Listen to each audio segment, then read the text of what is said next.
We're chatting with Shane Dawson, who's done a lot of work in social network analysis and looking at ways that we can better understand learners' activity, learners' success and completion based on the kinds of network patterns that they form.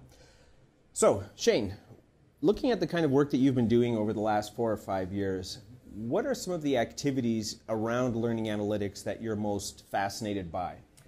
So we've been doing a lot of work from, well, as you mentioned, social network analysis, so looking at the social learning side and what feedback we can gather from the users' interactions from online activities through discussion forum or synchronous chat, and mapping that out to see what the impact is around ego networks, as well as whether there's various types of social capital that students can access that may give them an academic advantage. Other areas we're looking at and more interested in lately is the policy angle and how policy can influence the adoption of analytics across an institution or more broadly through national or federal and state levels. Okay.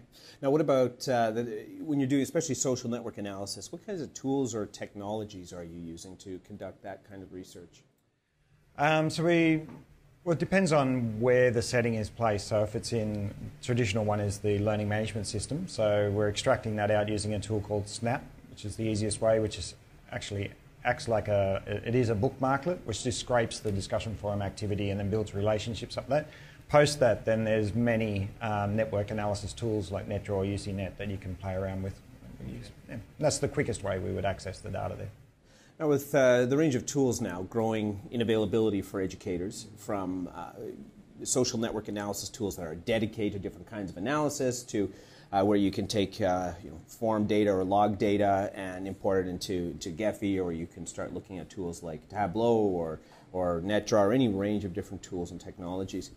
What do you think is most important from the perspective of an academic or an educator that doesn't necessarily want to publish academic papers around social network analysis, but does want to have a practical outcome, to be able to understand what's happening in a class or what's happening in a course and ways in which they can start to use that? So I'd say it's the feedback on your curriculum activity. So you want something that's real time and easy and quick to use, in which case then if you're looking at if your course has been designed around a sort of a social learning imperative, then you want to look at those relationships and you want an easy visualization. So Gephi is a great tool for that.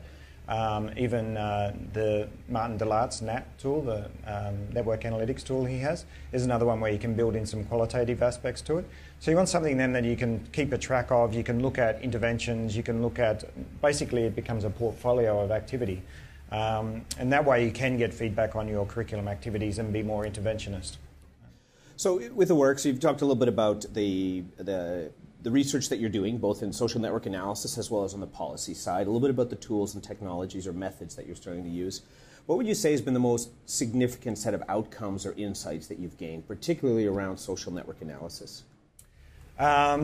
Basically, who you interact with is the biggest predictor of academic performance. So it's imperative that we start to look at not necessarily the grades of students, because a lot of institutions we work with will say that retention is not an issue. Some we do work with, retention is a big issue. So depending on the context there.